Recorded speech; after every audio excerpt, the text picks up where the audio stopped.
Hello, hello, and welcome back to another episode of the Ball Card Show, the sports podcast for the sports collector. I'm Gary, and as you can see, I'm here by myself this week because Jason decided he needed a vacation. Some of us have to work all the time. Some of us go sit on the beach for a week. Whatever. Gonna kind of jump straight into things this week. There's not a lot of news happening in the hobby this week. Maybe something will pop up after this is recorded and we'll catch it next week. But as of now, nothing new to report to you outside of the things we've talked about the last couple of weeks. Want to give another reminder.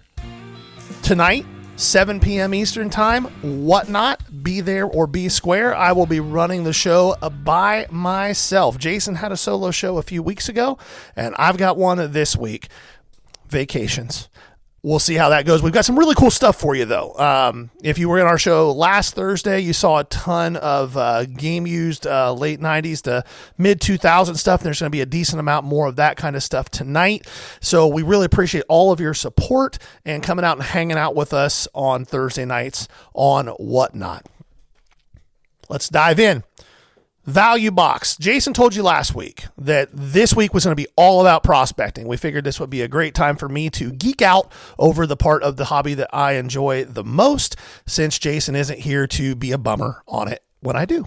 So with the value box this week, a lot of questions we get when it comes to prospecting are kind of split into two categories. Category one is, who should I buy? Pretty normal question to ask, and I try to answer that question when I can, but as I tell people, prospecting is a lot like crypto. If you're hearing about the name from somebody else, you're probably a little late to the party. So I think the more important thing to talk about when it comes to prospecting are, what are the things that you need to look for? What are the stats that you need to kind of eyeball when it comes to looking at minor league statistics? What's going to translate, what isn't? So I just want to do a prospecting terms 101, both for hitters and for pitchers. This isn't going to be a breakdown of hitting mechanics or pitching mechanics or anything like that.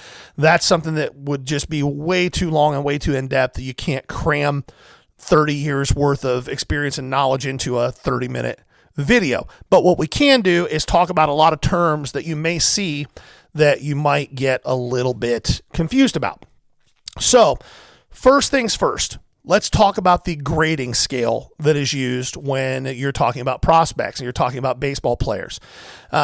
Major League scouts for years and years, decades, have used a scale of 20 to 80. 20 being the lowest possible grade you can give somebody on one of their tools, and 80 being the highest.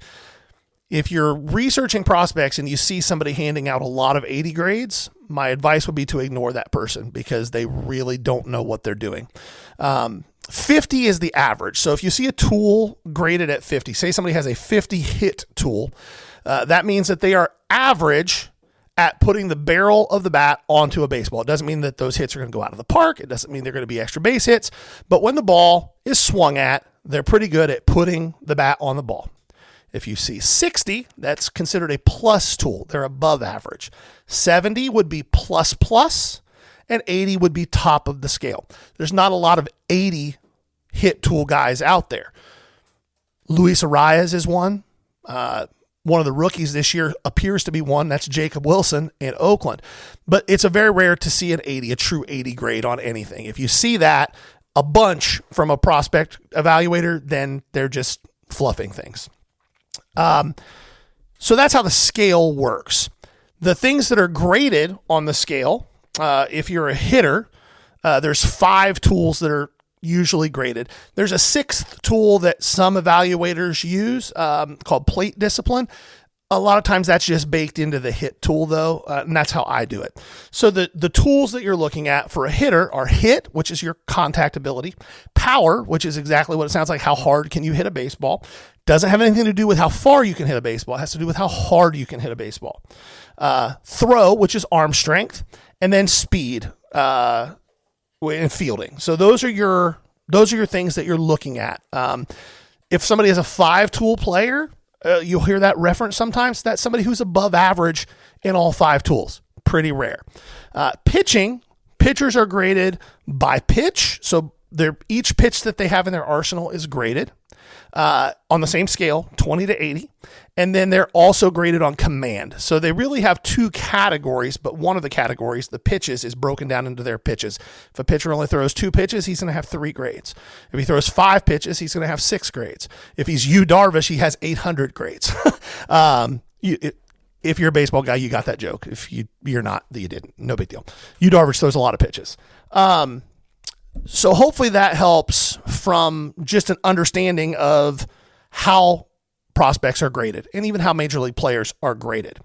Now, once we get out of that, let's look at some of the terms that you're going to hear. Some of you guys are going to hear me talk about these and think, why is he talking about this? But I promise there's a lot of people that are listening to this and watching this that don't know what some of these things are, and prospecting becomes a lot easier once you know what these things are. So, first things first, in hitting. Growing up, you probably heard people talk about batting average a lot. Batting average is still somewhat important, but it's not something that is really looked at as a main factor of whether you're contributing to your team or not anymore, which is weird to those of us who grew up in the 70s and 80s and 90s. But nowadays, the number that everybody looks at is OPS, and that is on base percentage plus slugging percentage. It's a measure of how often you're getting on base and how well you're impacting the baseball when you're hitting more than singles. So that's what OPS is. Another term that you will hear is ISO, which is isolated power. That is your batting average on hits that are more than a single. So if you have 100 at-bats and you have 50 hits and 30 of those are for extra bases, you're going to have a 300 ISO.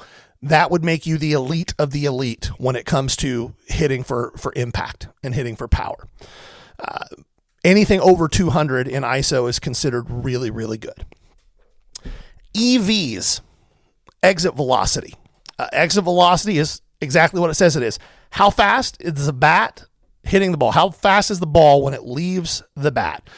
And the number you'll hear people talk about a lot with EVs is 90th percentile exit velocities. It's a lot like we talked about comps last week. Sometimes people are going to have a one-off. Somebody's going to hit a ball 113 miles an hour. It was just a perfect swing. But their 90th percentile EV is like 93. That's a more indicative number of what the top of their power range is. So when you see some of these guys who have O'Neal Cruz hit a ball 123 miles an hour earlier this week.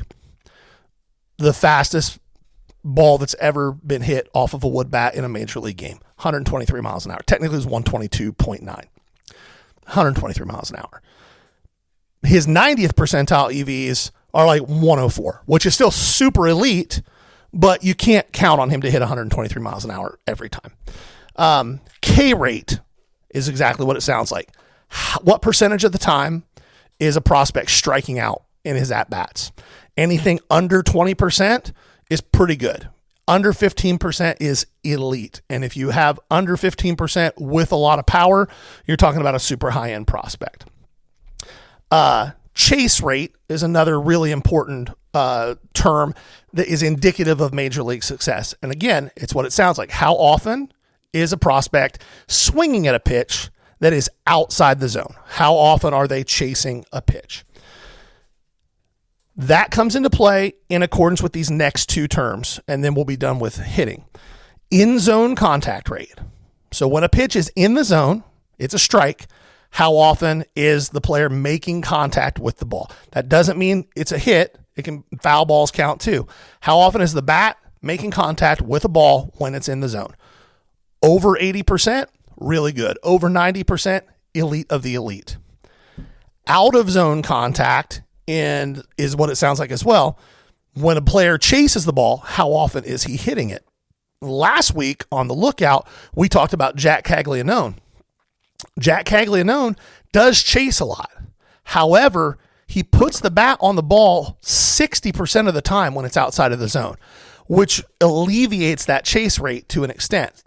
If you're only contacting 20 or 25% on your out of zone swings and you're chasing at a 40 or 50% clip, that's a problem. It's not going to be indicative of major league success. So those are the main terms when it comes to hitters that you need to understand and know. Now let's talk about pitching terms.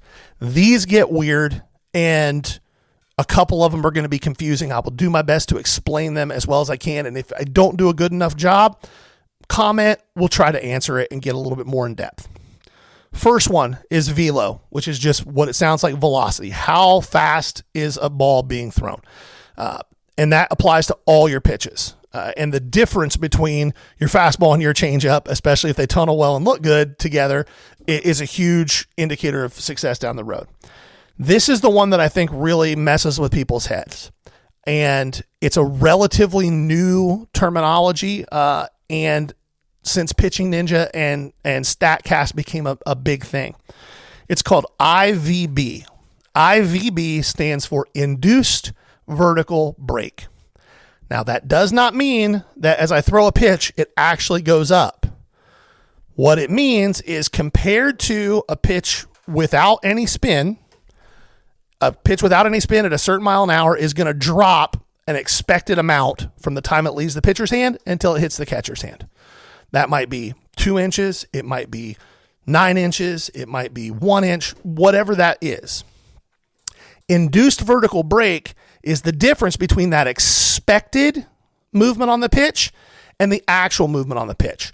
So, for example, if I'm throwing a 4-seam fastball and the expected drop on that fastball is 2 inches from the time it leaves my hand until it hits the catcher's glove, but my actual break on that is 17 inches, then I have an induced vertical break on that pitch of 15 inches.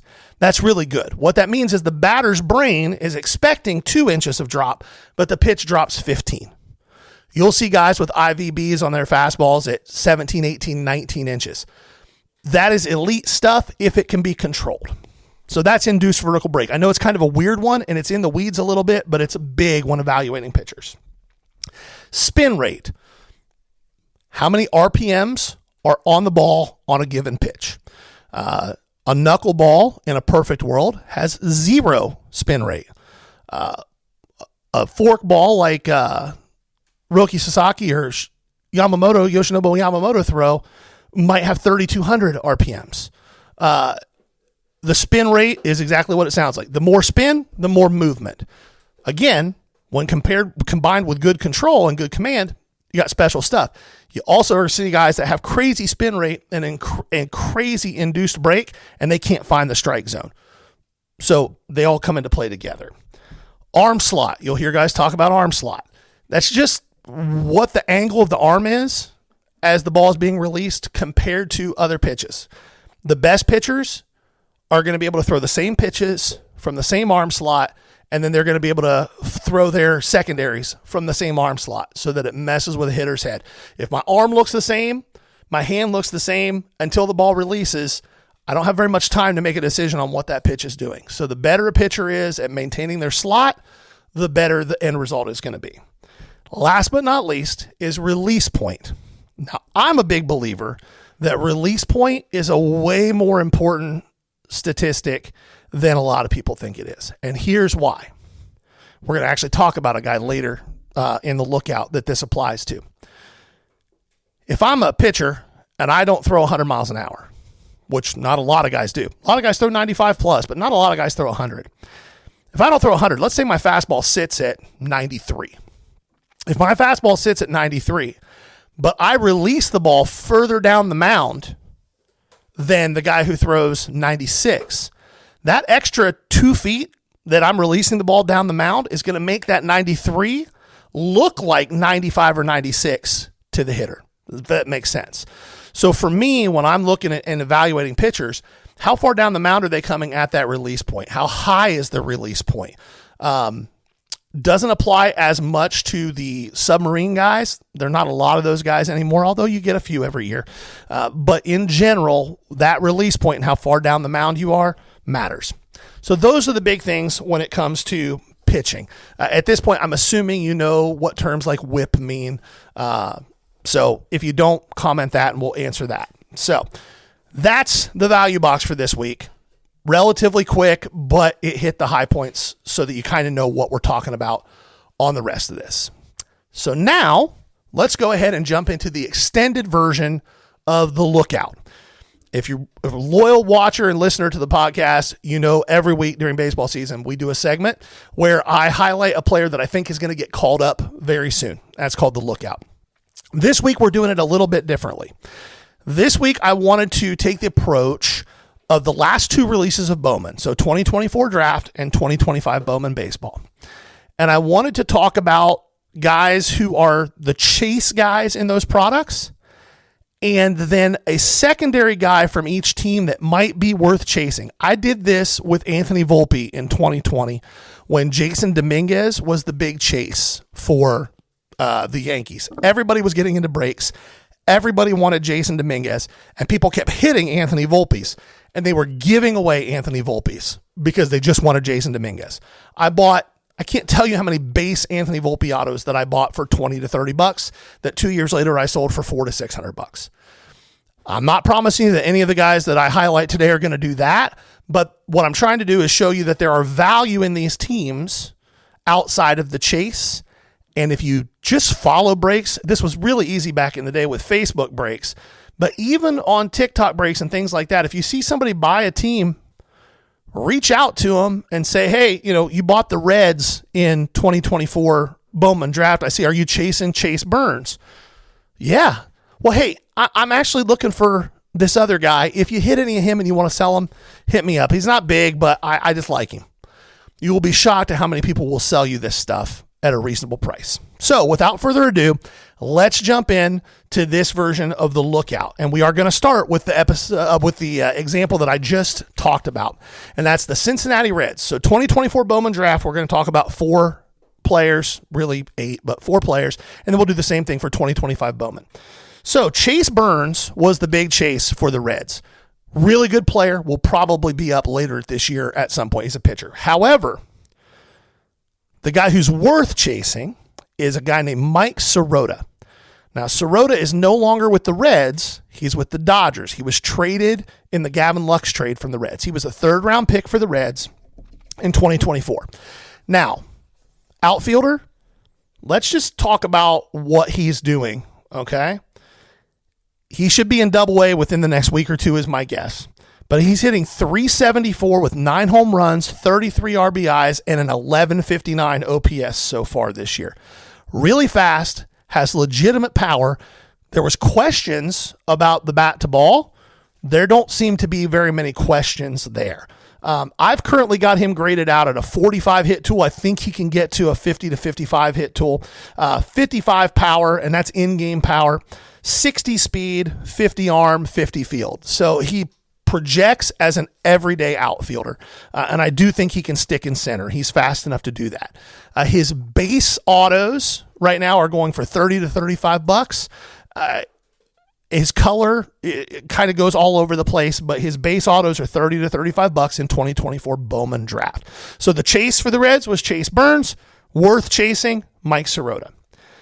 Next, we're going to talk about Oakland, another guy who we talked about in the lookout who's gotten called up and is doing really well. Main chase was Nick Kurtz, 1st-round pick. Guy worth chasing from the product, though, is Joshua Crota-Grauer. Now, I promise you, unless you're a deep prospecting person, you've probably never heard that name. He was a 3rd-round pick again in 2024. He was fast-tracked from low A to triple A. He got 4 or 5 games at triple A at the end of the season and completely skipped double A. So he went from low A to high A to triple. Now, he started this year in high A again and has gotten bumped to double A. Long-term, he's likely a second baseman. He's one of those guys that the tools are still kind of coming together, but they're all there. And if it all clicks, you've got a guy who is a major league second baseman whose first autos are really, really cheap. I've currently got him graded at 50 hit tool, 40 power. I think he can maybe get to like a tick under average, hit 10 to 12, but there's a world where he's under 10 home runs. 60 speed, 50 arm, 55 field, and his base autos you can get for $5. That's a pretty good lottery ticket on a guy who can be an everyday second baseman and steal a lot of bases. Next, we talked about him last week, Jack Caglianone for Kansas City. Main chase from 2024 draft. Worth chasing, though, is a guy by the name of A.J. Causey. He's a 5th-round pick, 2025. Now, he's a weird one because he's a pitcher, and I don't normally hype pitchers too much. But I've got a soft spot in my heart for an old-school junk baller, and that's what Causey is. His fastball sits like 89 to 91, tops out at about 93. He doesn't get destroyed with it, though. Like, he's got good command. He rides down the mound. I think the fastball looks more like 93 to 95 to batters. His changeup is ridiculous. He's got about a 13-mile-an-hour spread between his fastball and his changeup, and he slots it perfectly. It just absolutely annihilates right-handed hitters, and it keeps left-handed hitters on their toes. He's a 3-pitch guy, so I've got him with a 40 grade on his fastball, 55 on the slider. He can back-foot it a little bit. I'd like to see him play with it outside the zone a little bit more than he does, but he does get good swing and miss on it. And then that changeup I have at a 65 grade, and his command I have at 60, which is above league average. He does not have autos. However, his true color is super cheap. And if you can buy true color for less than, like, I saw a true red sell for like $40. If you can buy stuff like that on the cheap of a guy who I think probably projects as a number 3 or number 4 guy, that's not a bad way to go. Let's see. I gotta move my notes around. I had to go bigger on the text because I'm old and I don't have my glasses on. Now let's get to the White Sox. This is one of my favorite ones. Hagen Smith was the 1st-round pick for the White Sox. He's everything that you want in a 1st-round pick as a pitcher. You probably know who he is. However, the White Sox 2nd-round pick is a high school shortstop by the name of Caleb Bonnemer. Overslotted. There were real questions about anything outside of power with this kid. But at 19, playing in low A, probably be at high A soon, he is slashing 297, 428, 503 with a 931 OPS.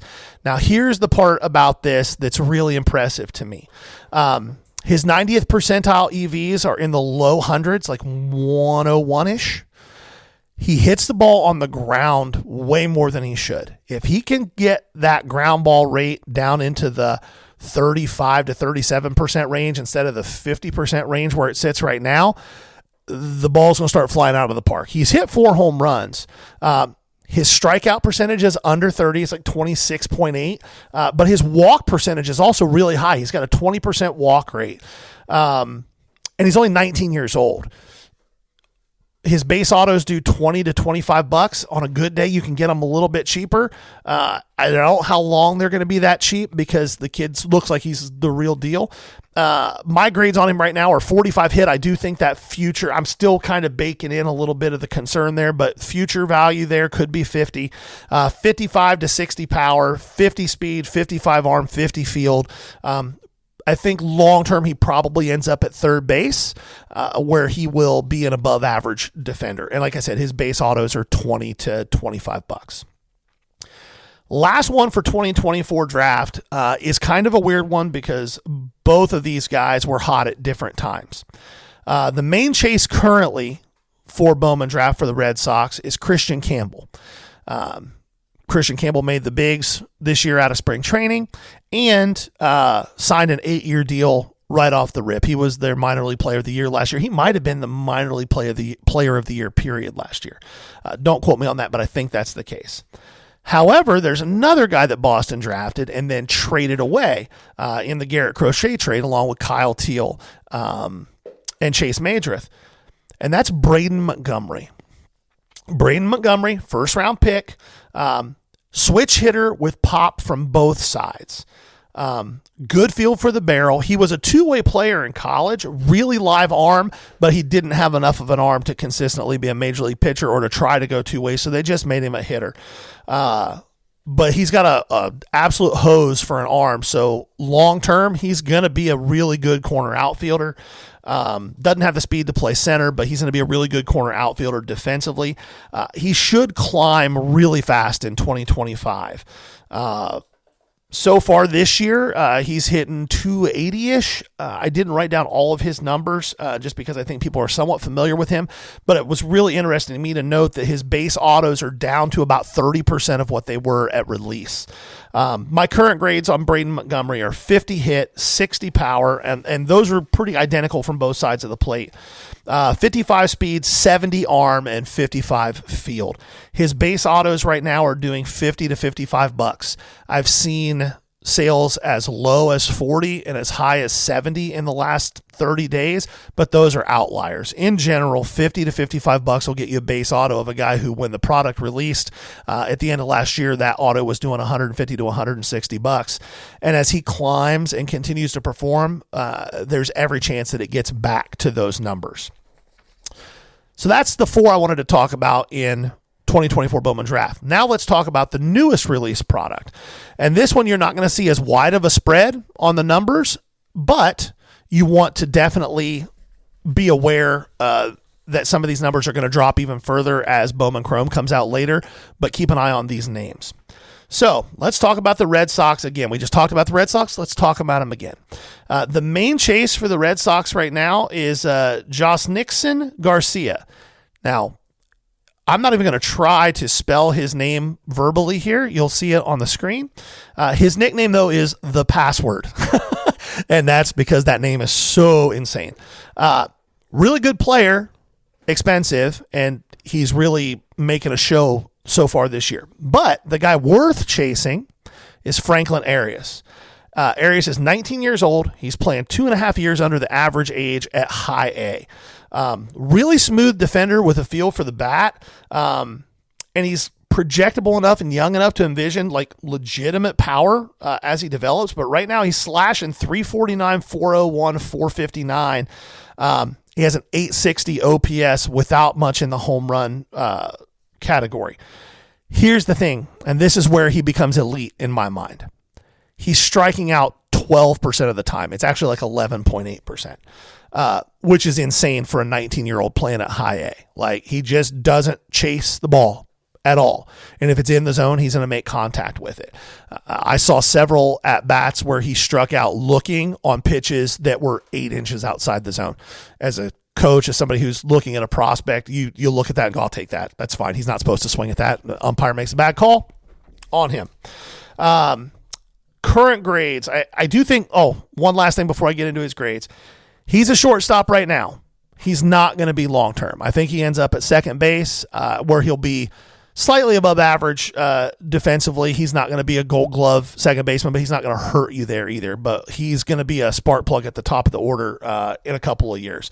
Current grades, I have him at 55 hit, 55 power, 45 speed, 55 arm, and 55 field. I think that long-term he is a above-average major league player. His base autos have quite a bit of a range. Right now they're doing anywhere from $40 to $60. I would say that within the next month, that'll probably be down to more like $25 to $35 if you want to wait a little while. But this is not a guy you're going to flip fast anyway. This is a guy you're going to buy and hold for a year. Let's go on to the Colorado Rockies. And the main chase being Charlie Condon. Condon was first-round pick last year and broke his wrist early this year. But the tools are intriguing with Charlie Condon. But everybody knows about him. Let's talk about a guy who's way out. And this is a deep, deep cut. But he's in the product, and I like him long-term. And you talk about something that's cheap and that is a really good lottery ticket. This is him. Name is Ashley Andujar. He's 17 years old, and he's off the complex. He's not in the DSL. He's not in the complex. He's playing in the Atlantic Coast League. That's a feat in and of itself. If you haven't even turned 18 and you are off the complex, you are doing something right. He's also just a really skinny, lanky kid. He's very physically underdeveloped, but the hit tool is really good. And when I see a player that's long and lanky, that is physically underdeveloped, it's really easy for me to dream on power as his body continues to, adapt and grow and change with his age and exposure to strength programs at the major league and even minor league level. He does have a long way to go, but man, he doesn't chase, has a good eye for the zone, puts the bat on the ball, and is going to be, I think, a solid player. And again, lotto ticket. I've got current grades on him of 50 hit, 40 power. I don't think we get anything above 45 power-wise, but I think he can hit 10 to 15 home runs eventually. 55 speed, 55 arm, and 55 field. Here's the fun part. Position player, base autos are $5 to $7. I'm going to be scooping some. I don't think it's a terrible play. Drop 20 or $25 on 4 or 5 of these things, hold them for a year, and hopefully quintuple your money. That's what I'm going to try to do. Detroit Tigers up next. This is another fun one. Kevin McGonigal's the main chase, as he should be. If you're not familiar with Kevin McGonigal, do a dive. Dude rose fast last year. And I understand the appeal. However, from a hobby standpoint, I don't understand the appeal. Here's why. McGonigal is going to be a really good defensive player. He's going to be a really good bat-to-ball hitter. He doesn't have much in the way of impact power. The guy it's worth chasing for the Tigers right now, and his autos are doing 20 to 25% of what McGonigal's autos are doing, is Jose Briseño. Jose Briseño is 20 years old, has a much higher ceiling. There's more risk, but a much higher ceiling than McGonigal. He's slashing 244, 366, 513 with an 879 OPS. That batting average is a little skewed. He's a career 275 hitter in the minors. He's had a really bad luck on batting average on balls hit in play this year. He's just had some bad hit ball luck. I do think that the average will go closer to the mean. I think he can be a 250 to 260 hitter at the big league level. Massive raw power. Does need to lift the ball a little bit more, but there is legitimate 30 to 35 home run power at the big league level in the tank with this guy. He's listed as a catcher and first baseman. I think that realistically he's a first baseman. I don't think he's good enough behind the dish to be a full-time catcher. He could be a back half of a platoon at catcher and then DH on his off days if they wanted to do that, but I think he ends up being the back half of a platoon at first base and DHs. Current grades on Jose Briseño: 55 hit, 65 power, 40 speed, 55 arm, 40 field. That 40 field is what's going to make it tough for him to stick behind the plate. However, his base autos are doing $20 to $25. That's criminally low for a guy with his profile and his potential. So, if you see guys getting into the breaks with the Tigers chasing McGonigal, don't be afraid to ask about Briseño. Last but not least on our list is probably the chase in the entire product, and that's the Milwaukee Brewers. If you've gotten into breaks, you see the Brewers going for crazy high, and that's because of a young man by the name of Jesus Mate. There's another guy named Luis Pena who's pretty good too, but Jesus Mate, or as I like to call him, Jesus Made, that's how he plays too. He's a beast, but he's really expensive, and he's driven the price of that team really high.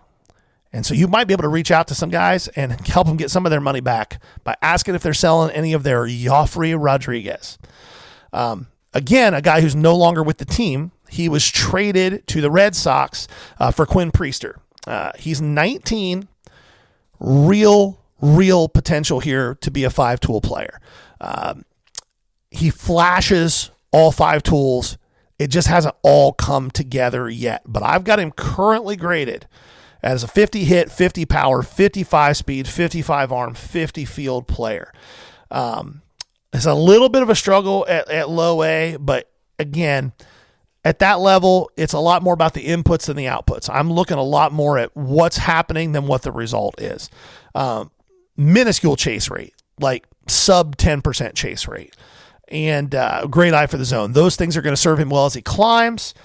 And as he continues to develop physically, he's 6'1", 174, 175 pounds.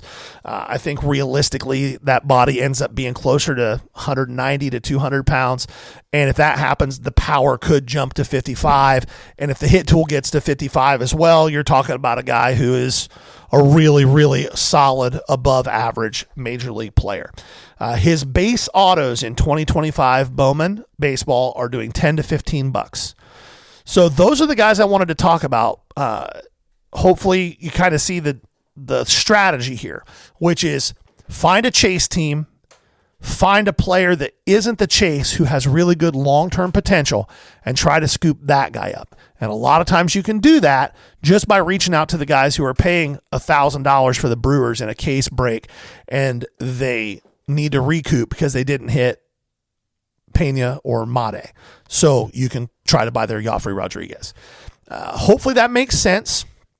And feel free to comment, ask any questions. I geek out over this prospecting stuff. If you have questions about prospects, ask them here. Shoot us a DM. I will do my best to answer anything that I can. If I don't know anything about a prospect, I will tell you that, but I will try to go find information for you and tell you what I think. Don't forget, yet again, one more reminder, tonight, 7 p.m. Eastern time, Whatnot. Come hang out with me by myself. Don't let me be lonely. And as always, we're going to have lots of great giveaways. We'll have 22 giveaways as always and be running lots of really, really cool stuff. We appreciate you. If you haven't yet, like, subscribe, follow us at The Ball Card Show on all our socials, wherever you get your podcasts. And we appreciate you. This has been The Ball Card Show, the sports podcast for the sports collector. Peace.